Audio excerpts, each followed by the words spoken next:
শঙ্খনীল উপন্যাসটি হুমায়ুন আহমেদের একটি জনপ্রিয় ও হৃদয়ছোঁয়া রচনা,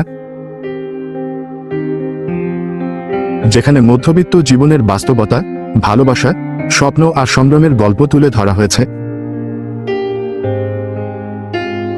উপন্যাসের কেন্দ্রীয় চরিত্র রিজভী একজন সাধারণ মধ্যবিত্ত যুবক, যার জীবন জটিলতা আর দায়িত্বে ভরা।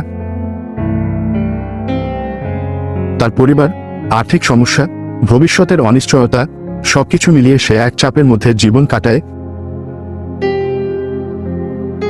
এই গল্পে একটি গুরুত্বপূর্ণ নারী চরিত্রও আছে, যার সঙ্গে রিজভীর সম্পর্ক ধীরে ধীরে গড়ে ওঠে।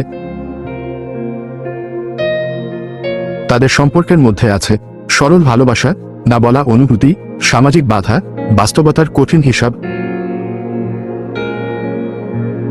গল্পটি খুব সাধারণভাবে শুরু হলেও ধীরে ধীরে গভীর আবেগে রূপ নেয়। এখানে বড় কোনো নাটকীয়তা নেই, বরং ছোট ছোট মুহূর্ত, নীরবতা আর অনুভূতির মধ্য দিয়েই গল্প এগোয়। এই গল্পের মাধ্যমে ফুটে ওঠে মধ্যবিত্ত জীবনের কষ্ট ও স্বপ্ন, অসম্পূর্ণ ভালোবাসা, বাস্তবতা বনাম আবেগ, জীবনের নিঃশব্দ দুঃখ।